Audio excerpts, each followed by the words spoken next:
First Samuel chapter 17, beginning with verse 16, the word of the Lord is as follows.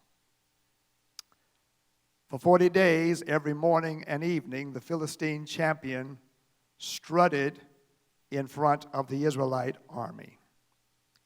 One day, Jesse said to David, "Take this basket of roasted grain and these 10 loaves of bread and carry them quickly to your brother.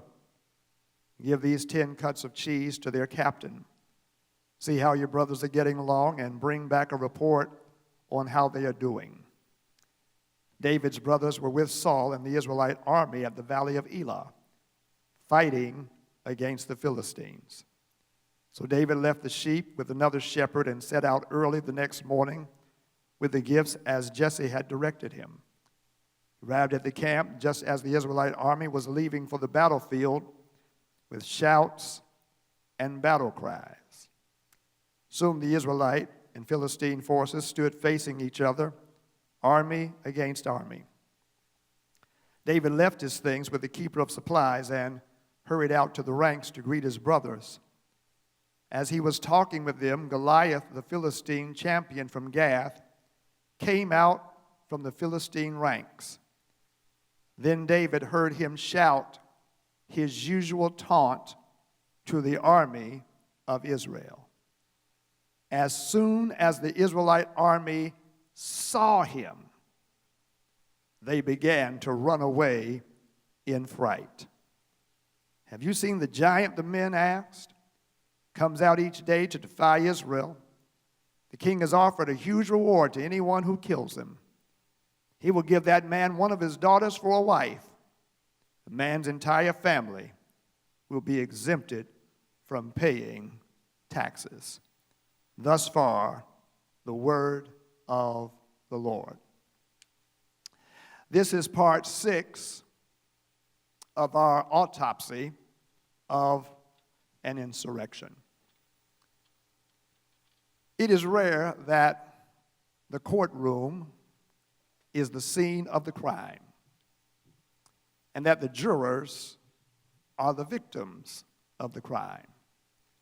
And yet that is exactly what the impeachment hearing of week before last was, with the jurors being the victims, with the trial being held at the scene of the crime, with video of the defendant committing the act of which he was accused. 43 persons could not bring themselves to convict. Their reasoning was not that of evidence. Their reason was not that there was proof to the contrary. It was simply an unwillingness to be seen voting against the defendant. Every commentator observed that if the vote was done by secret ballot, a conviction would have come in 90-10 instead of 57-43. 43 senators knowingly refused to raise their objection to the infringement upon not just their rights, but also the rights of staff members, the rights of Capitol Police officers, indeed, the rights of our very democracy. Consequently, a permission was inferred, and emboldened by the acquittal, the former president said, "Our historic, patriotic, and beautiful movement to make America great again has only just begun." Future generations will rightly question how a defeated president would go as far as to defy a certified election and incite a mob to disrupt the democratic process. The simple answer will be that he believed that he could get away with it. If they interrogated further, why would he believe that he could get away with it? The answer will come because he has gotten away with everything up to it. If they're like my kids, they would ask, well, why had he gotten away with everything up to January the 6th? And the answer will be, it is because of the appeasement and acquiescence of people who had the power to stop him. During the 2016 presidential campaign, then candidate Trump stated that he could shoot someone point blank in Times Square and nothing would be done. Sadly, the past 5 years have shown this to be true, both of a significant portion of the citizenry as well as the Congress. My friends, besides lawlessness, nationalism, pastoral accommodation, political calculation, and othering fostered by xenophobic and racist sentiments, appeasement and acquiescence were contributing factors to the January 6th insurrection. Appeasement, that is pacifying or placating someone by giving in to their demands. Acquiescence, the reluctant acceptance of something without protest. In law, acquiescence is when someone knowingly stands by without raising any objection to the infringement on his or her rights. A form of permission is inferred, resulting from silence or passiveness over time. There are many examples of appeasement and acquiescence to which I could point. But for the sake of time, I will just lift one of the latest. History will reflect that the most powerful man in America over the past 12 years was neither Barack Obama nor Donald Trump. The most powerful man in America was not the President of the United States. The most powerful man in America was a senator by the name of Mitch McConnell. By what he pushed and by what he prevented, Senator McConnell has held sway over presidents and has set the course of history for good or for ill. The federal court system has the handprint of Mitch McConnell all on it. Because during the 8 years of Barack Obama's presidency, McConnell held up not just a Supreme Court nominee, but he held up practically every federal appointment that Barack Obama made to the court.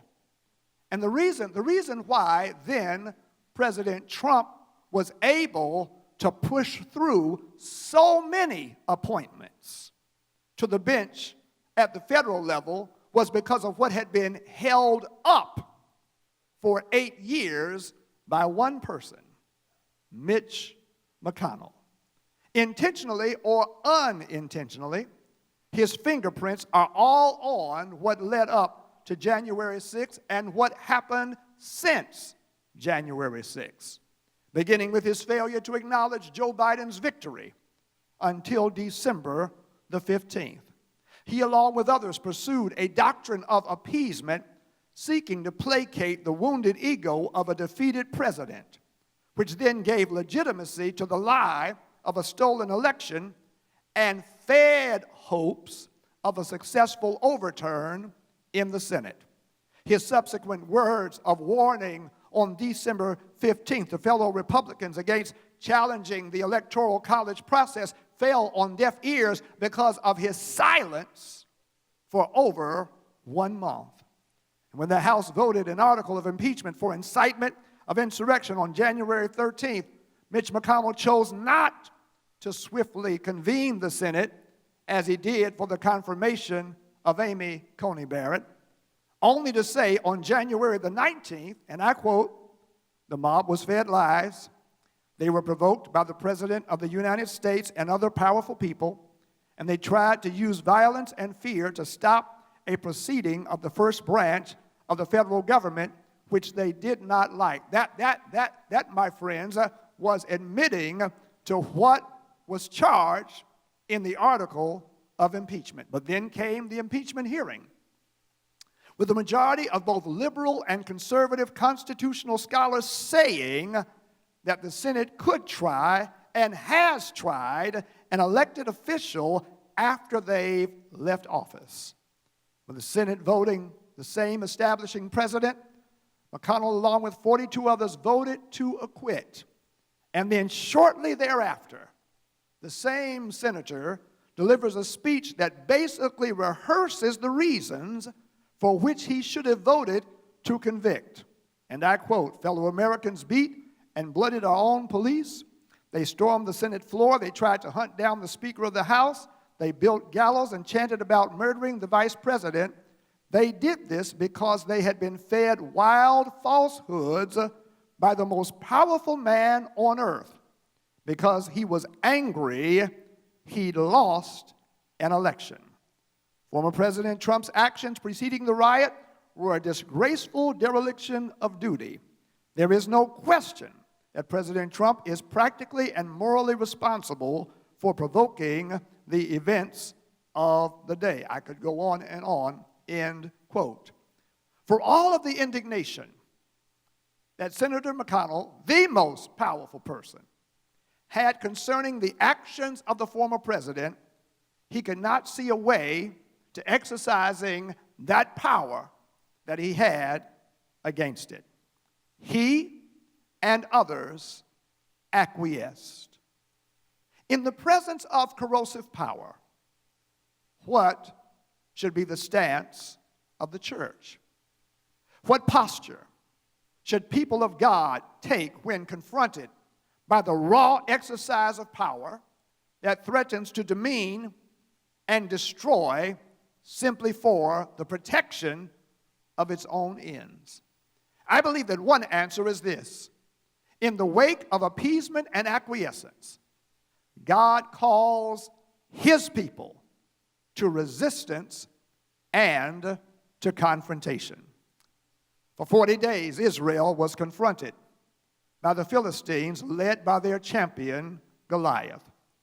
For 40 days, they would come out, and as they were approaching their side of the valley of Elah, they would come out with battle shouts and battle cries.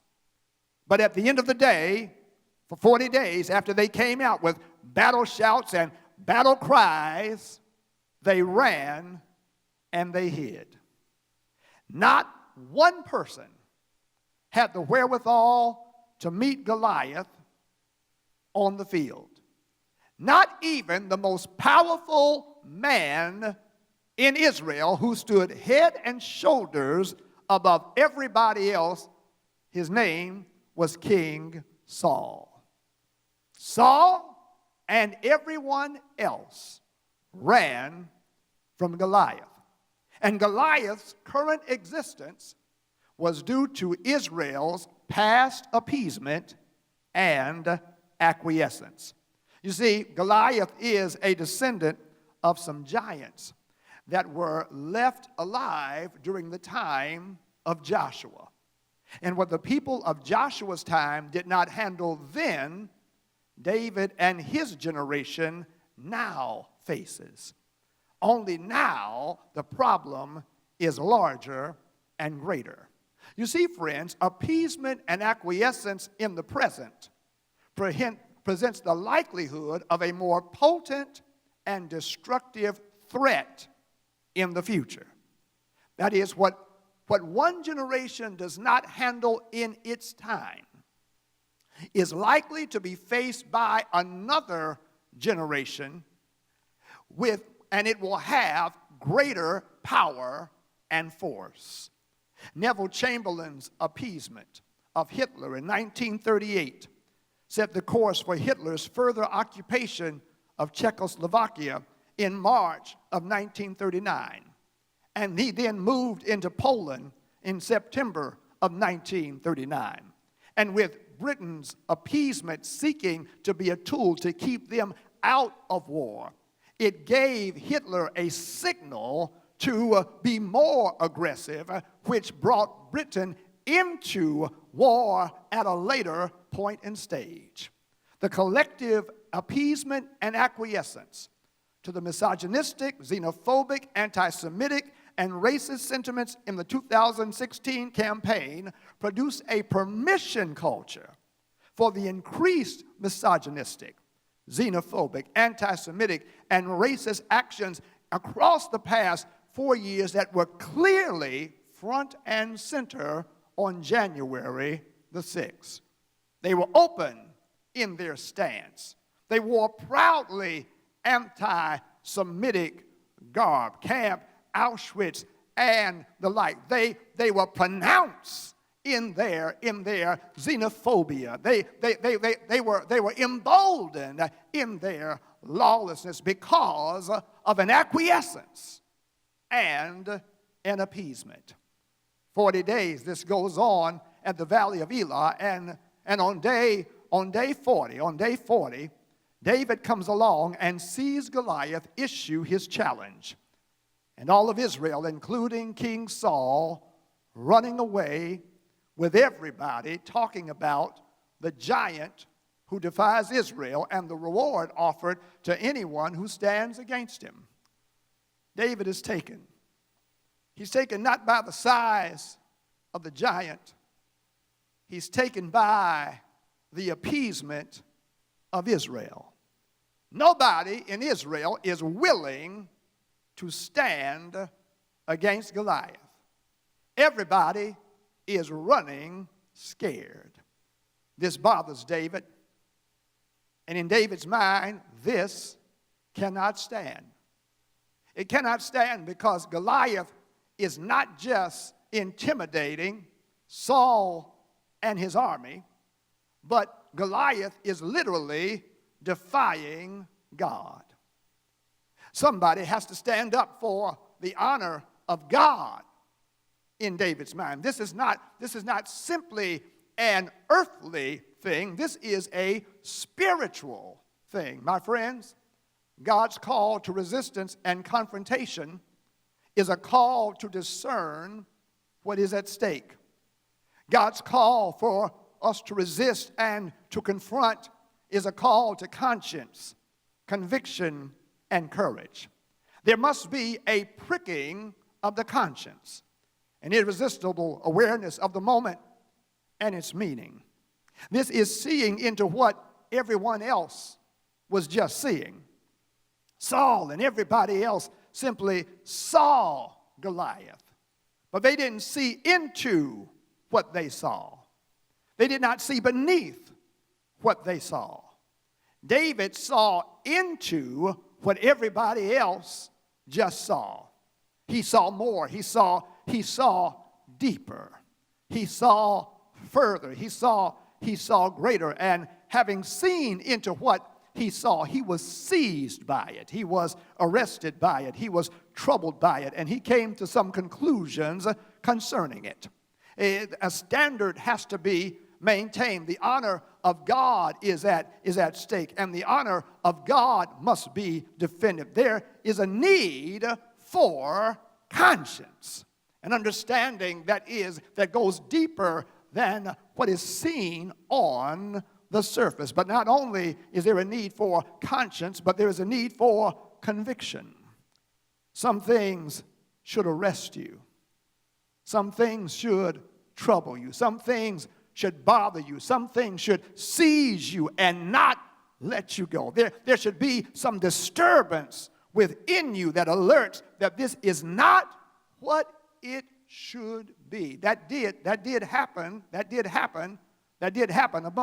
among 10 House of Representatives, and that did happen among 7 Republican senators. There was a shaking in the midst of them, even though they've been censured by their state parties. There was something that told them this is beyond partisan politics. This is about the health and welfare of the nation. Their conscience troubled them, and their conviction shook them. Conscience and conviction must then be matched by courage. You can't be scared.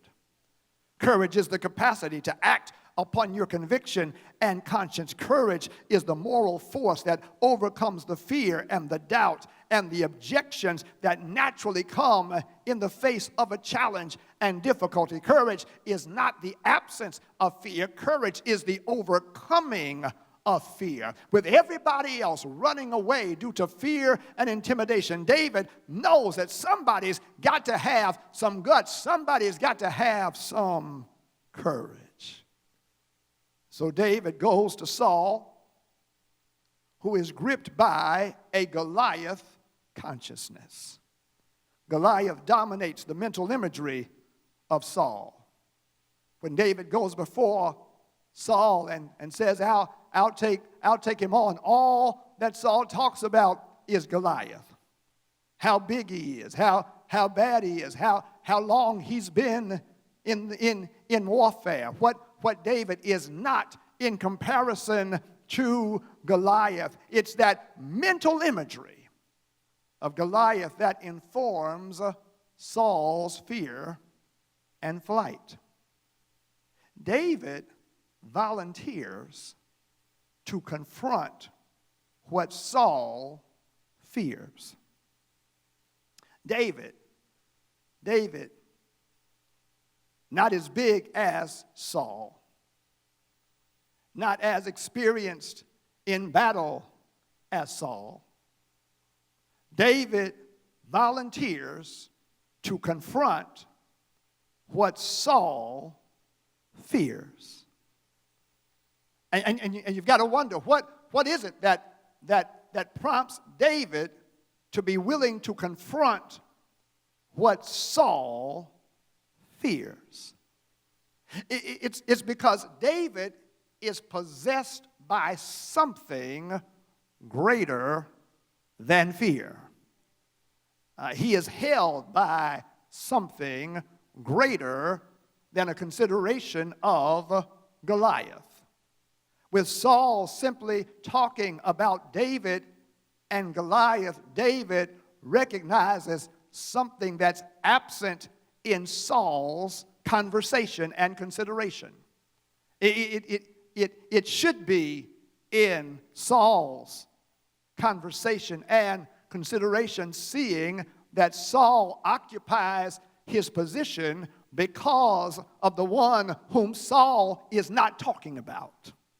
Saul would not be where he was if it were not for the person who is absent in Saul's consideration and conversation. Saul was a wanderer hiding among stuff before the one who's absent in his consideration and conversation caused Samuel to bring some anointing oil and anoint him to be king over Israel. There's somebody absent in Saul's conversation, somebody missing in Saul's consideration, and David says, I got to bring that absent party into the conversation. With Saul talking about Goliath, David says, can I bring somebody else into the conversation? He introduces God into the conversation. He says, well, King, yes, all of that is true. I'm young. I'm inexperienced as a fighter in battle. No, I haven't been. I wasn't conscripted into the army. I've been keeping my daddy's sheep, but I do have some experience with God. And God has helped me when I had to deal with lions and I had to deal with bears.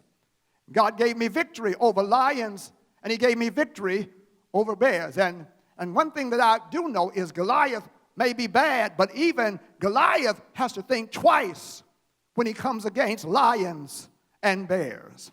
And the God that gave me victory over lions and bears is good enough for me right now as I think about taking on Goliath. You see, friends, God's call to confrontation is the God's call to courage bolstered by your personal experience with God. Do you see it? David's courage comes from a God consciousness that is rooted in a personal experience with God. David is not talking about military theory. He's not talking about the history of warfare. He's talking about the history he's had with God. and how that history that he's had with God informs his willingness now to take on what Saul is afraid of. And since this is Black History Month, can I just say, if anybody should have courage that comes from a God consciousness, it should be black people.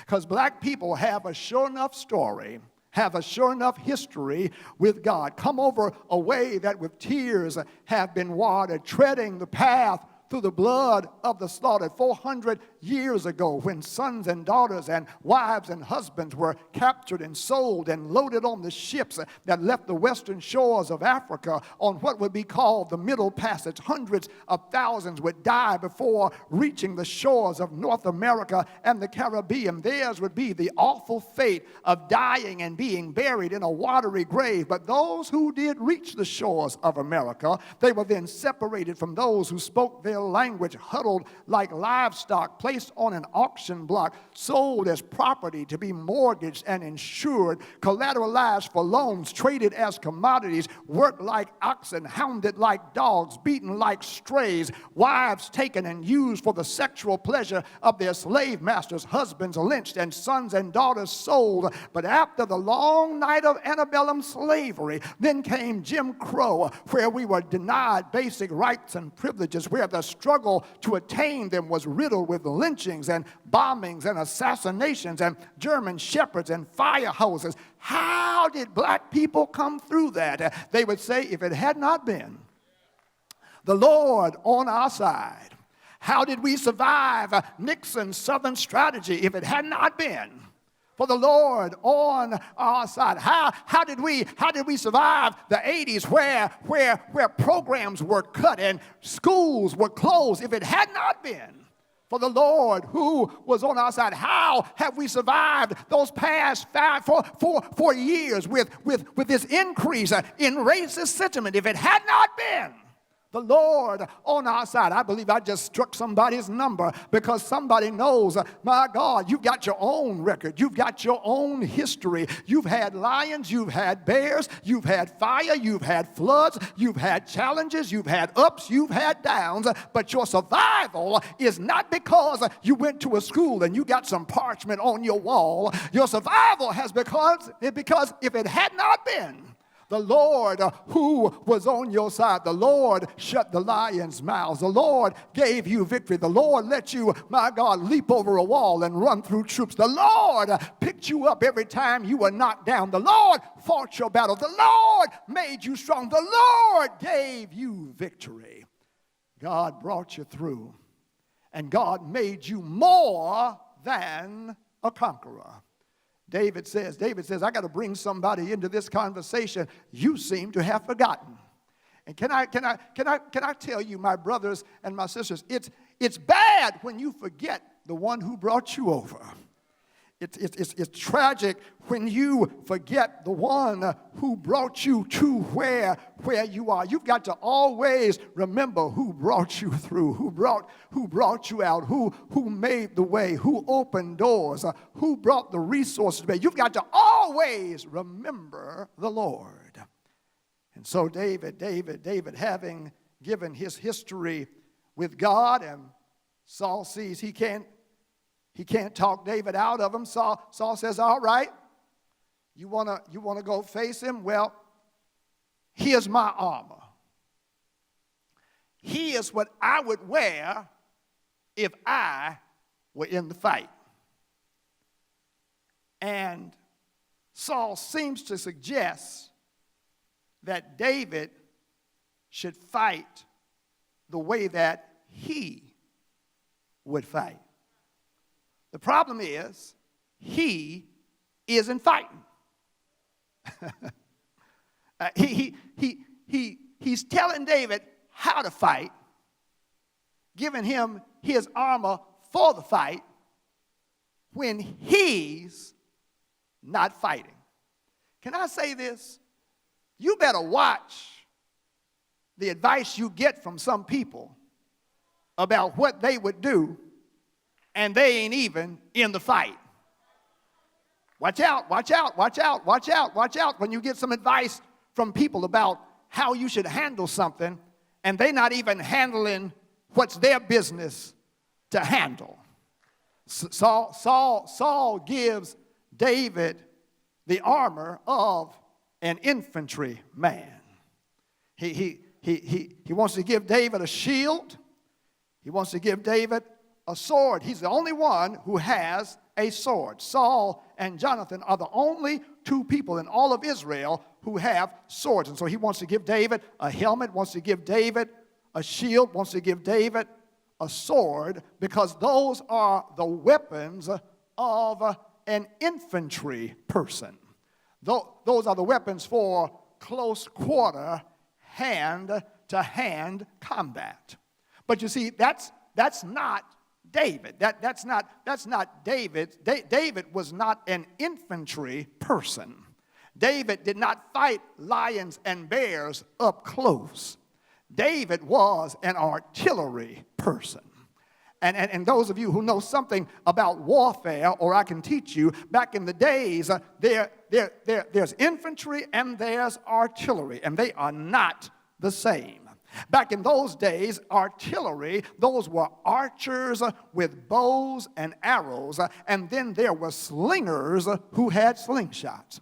And it was their job to shoot their arrows, my God, and to throw their stones as a way of clearing some things out for the infantry to begin to advance. They would be the ones who would then provide air cover for the infantry as they advanced. David was a slinger. And as a slinger, David says, I can't fight Goliath on infantry terms. Goliath is an infantry man. You will read about his armor. It talks about how big his shield is and how big his javelin is, and the fact that he's got an armor bearer that will march out in front of him. All of that is infantry talk. And David says, no, I can't fight Goliath on Saul's terms, and I can't fight Goliath on Goliath's terms. I've got to fight Goliath on my terms. I've got to fight Goliath on the terms where God has given me victory. Can I let somebody know, when God calls you to confront anything, understand this: God calls you to confront it not on your terms, not on the other's terms, but God says, I'm calling you to confront it on God's terms. You can't fight Goliath on Goliath's terms. You've got to fight Goliath on the terms that God gives you. You've got to recognize, my brother, my sister, you are not infantry, you are artillery. You're a slinger. The weapons of our warfare are not carnal, but they are mighty to God for the pulling down of strongholds, casting down every vain and high thing that exalts itself against the knowledge of God, taking every thought captive and making it obedient to Jesus Christ. You are a slinger, my friend. Be strong in the Lord and in the power of his might. Put on the whole armor of God. Have your loins girt about with truth, the breastplate of righteousness, your feet shod with the preparation of the gospel of peace, the shield of faith, the helmet of salvation, the sword of the Spirit, which is the word of God, praying with all prayer and supplication in the Spirit, and watching thereunto with all perseverance and supplication for all of the saints. You got to recognize, I can't do this on, my God, natural terms. I've got to do this on God's terms. And so now look at David now. He's got his 5 smooth stones. He recognizes he's going into warfare against an infantryman, but he's trusting in the way that God has fit him as an artillery person. Goliath comes out with his weaponry. Goliath comes out with his armor bearer. David, he's got his slingshot, he's got his stones, and now is the pre-fight conversation. You know how it is in boxing. There's always pre-fight smack talking. And so Goliath comes out with his pre-fight conversation saying, am I a dog that you come to me with sticks? And he cursed David by the names of his gods. He cursed David by the name of Dagon. Yes, remember that. It's going to come back to you. He curses David by the name of his gods, including Dagon. And he says, come over here. Israel, I'll give your flesh to the birds and wild animals. And then David responds, you come to me with sword, spear, and javelin, but I come to you in the name of the Lord of heaven's armies, the God of the armies of Israel, whom you have defied. Today the Lord will conquer you, and I will kill you and cut off your head. And then I will give the dead bodies of your men to the birds and wild animals, and the whole world will know that there is a God in Israel. And everybody assembled here will know that the Lord rescues his people not with sword and spear. This is the Lord's battle, and he will give you to us. Yes. David said, curse me by your gods, all that you want. But I'm coming against you in the name of the Lord of heaven's armies. And the Lord of heaven's armies is going to put you on display so that the world will know that this is the Lord's battle, and the battle belongs to him. And because the battle belongs to him, he will give you to us. And then David does the unexpected. The Bible says that David runs towards Goliath. This is a change in the relational dynamic, because for 40 days the whole army of Israel, including the king of Israel, ran from Goliath. But on this day, David says, I'm running towards Goliath. Because friends, when God calls you to confront something, God says, I'm calling you to rush at it rather than retreat from it. This is the call, God says, for you to transform the dynamics. It's the call to run towards rather than running away. It's the call to speak up rather than staying silent. It's a call to stand up rather than backing down. It's a call to protest rather than placate. It's a call to disturb rather than assuage. David is running at Goliath, and Goliath is confused because he's used to people running away. He's used to people backing down. He's used to people kissing the ring. He's used to people giving a mea culpa. But here David is. He ain't backing down. He's not running away. He's not kissing a ring. Here David is running towards Goliath, and Goliath is caught off guard. David runs toward Goliath, and he's got one stone in the slingshot, and with speed and maneuverability, David winds it up, and then David lets it go. He releases what God gave him to use,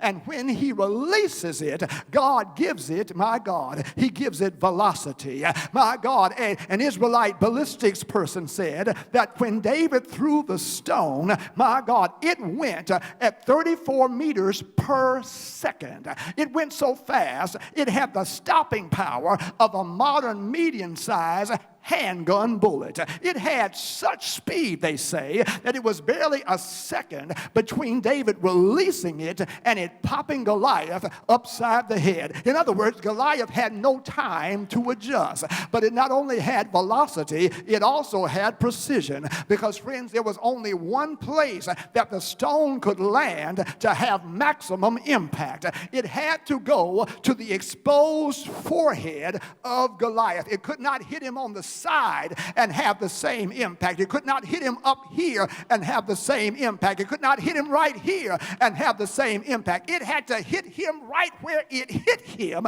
in order to have the same impact. Because when you give something to God, God will give it velocity, God will give it thrust, and God will make it land exactly where it needs to land. My friends, that's why you got to let God lead you. That's why you got to let God direct you. That's why you got to let God order your steps. That's why you got to let it go out of your hands, and you've got to put it in the hands of God, because God says, I'll take it where it needs to go. I will make it land where it needs to hit. I know exactly the area. I know exactly the part. I know exactly the way that things need to go. And the Bible says, Lord have mercy, I'm feeling it now. Goliath fell face flat. Lord have mercy. Goliath fell face flat. Now, you know, having been struck in the head, he doesn't fall back. Normally, if somebody punches you with great force and velocity, you fall back. But that doesn't happen here in the text. The Bible says that rather than falling back, Goliath falls face down. He falls face down in a submitted posture. Now, friends, this is a reprise from 1 Samuel chapter 5. I told you that I was going to come back to this. Goliath curses David by the names of David's gods. And one of the names of David's, of Goliath's gods, one of those names was Dagon. Dagon was the chief god in the pantheon of Philistine religion. Well, in 1 Samuel chapter 5, when the Philistines had taken possession of the Ark of the Covenant, they then put the Ark of the Covenant in the temple of Dagon, and they put the Ark of the Covenant beside a statue of Dagon. And so they left overnight, and when they came back the next day, the statue of Dagon was face down before the Ark of the Covenant. They then propped the statue back up, and then when they came back the next day, the statue of Dagon again had fallen face down to the Ark of the Covenant, but this time the head was off and the hands were off, because what God was symbolizing is that in the presence of God, every idol is nothing but something that has no head and no hands. Lord have mercy. What was demonstrated in the temple in 1 Samuel chapter 5, now God says, since you curse me in the name of Dagon, I've got to make you like Dagon and not fall on your back. I got to make you fall face down. Friends, what that lets you know is that giants still fall in the presence of God. It does not matter how large, it does not matter how menacing, it does not matter how intimidating. In the presence of God, giants do fall. And in the presence of God, they're nothing but broken heads and broken hands. And what that lets you know is you can always be confident when you are going in the name of God, when you are going in the authority of God, when you are going in the purpose of God, when you are going in the plan of God, when you are going in the will of God, when you are going in the power of God. But then lastly, I got to leave you with this. When God calls you to confront something, God says, I'm calling you to complete victory. Complete victory. In David's pre-fight exchange with Goliath, David does not end with the giant falling. No. David does not simply say that the Lord will give you to me. No, when David gave his pre-fight smack, he said, the Lord is going to conquer you, and then I'm going to kill you, and then I'm going to cut off your head. David spoke of complete victory. Now, with Goliath face down on the ground, God has conquered Goliath. God has put Goliath before David. Before, Goliath stood tall above him, but now Goliath is face down before him. I don't know about you, but I'm feeling kind of happy that when things are bigger than me, God has the power to bring them down to where I can reach them,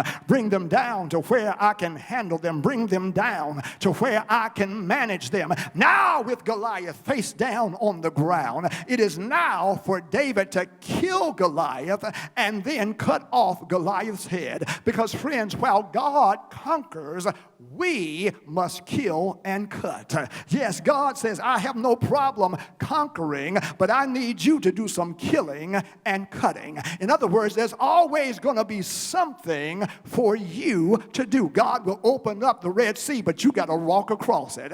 God says, I'll bring down the walls of Jericho, but you got to go up and take the land. God says, you've got to do some killing and cutting, but it's made possible by God doing the conquering. And friends, that lets you know whenever God calls you to take action, know that God is the one who's conquering, which makes your killing and cutting possible. God says, whenever I give you a direction, I've already conquered whatever stands between you and the success of your following my way. All I need for you to do is just be obedient. I'll do the conquering. You do the cutting. David says, I got to cut and I got to kill. But now there's a problem. Now there's a problem. There's a problem in David exercising his authority to killing and cutting, because as I said before, David is artillery, and he's not infantry. He did not take the sword of Saul with him in the facing of Goliath. All David has is a slingshot and 5 smooth stones. Two smooth stones. They are not jagged. They can't cut anything. How is David going to cut off Goliath's head when he doesn't have a sword? He brought no sword with him. All he's got is 5 smooth stones. How is he going to cut off Goliath's head? Nobody is with him. There are no soldiers who have stood behind him. And the only other person that's got a sword is Jonathan, and Jonathan is not there. How is David going to cut off Goliath's head? Well, David says, I didn't bring a sword. I don't have Saul's sword. I don't have Jonathan. Jonathan's not with me. I don't have his sword. Well, the only sword that's available to him is the sword that was intended to kill him. Lord have mercy. Goliath has a sword, and now that Goliath is face down, he has been conquered, and now I can go in and take what's his and use what he meant to kill me and use it against him. God gives to David the use of Goliath's sword. God's conquering activity, my friends, is so powerful that God says, I can use what the enemy was going to use to harm you and still give you victory. The very thing that the adversary sees as destroying you, God says, I can disarm, I can transform, and I can use it to give you victory. You do know that it was from Pharaoh's prison that God used to be the place of elevation for Joseph to be second under Pharaoh. You do know that it was the Red Sea that God used to defeat Pharaoh and his armies, the very sea into which Pharaoh was going to drive Israel and drown them. God says, no, I will open up a way out of no way. I will let them walk over on dry ground, and then I'll use the very waters that you wanted to be your weapon, and I'll use it to drown you and your army. It was the Jordan River that God chose to elevate Joshua in the minds of the people. It was the fiery furnace that God used to elevate the Hebrew boys and kill those who threw them into the furnace. It was the lion's den that God used to demonstrate his power and convince Darius and elevate Daniel and eliminate Daniel's enemies. It was the gallows that Haman built for Mordecai that God says, I'll use to hang Haman and provide a way out for Mordecai. God says, I am the God who is so much sovereign that I can use what your enemy meant for evil and work it out for your good. And is that not what purchased our salvation? God used the cross that was meant to end Jesus to be the means of confrontation and conquest on our behalf. It was there that Jesus confronted the sins of the world. He confronted the hatred of the world. He confronted the falsehood of the world. He confronted the evil of the world. He confronted the darkness of the world. My God, it was there at the cross that Jesus would take it all on the cross designed to execute the guilty. Jesus would die to expiate the guilty. On the cross that was meant to put to death, Jesus would die to bring to life. It was on the cross that Jesus died until it was all finished. He died until every debt was paid. He died until every law, every ordinance, every statute was upheld. He died until salvation was complete. And when he died for us all, and when it was all over, he declared, it is finished. He gave up the ghost, and then they buried Jesus in a tomb wherein they thought it was all over. But then Jesus said, I'll descend into hell. I'll preach to the spirits held captive. I'll take the keys of death and hell. And then early Sunday morning, God raised Jesus from the dead. And when Jesus got up, he came with a shout saying, all power in heaven and earth is in my hands. It's given unto me. And it's in that same power that you and I are able to stand and resist and confront. It's in that same power that we can stand and fight. It's in that same power power that we can resist and confront. And like David, we'll have a testimony, something like Psalm 18.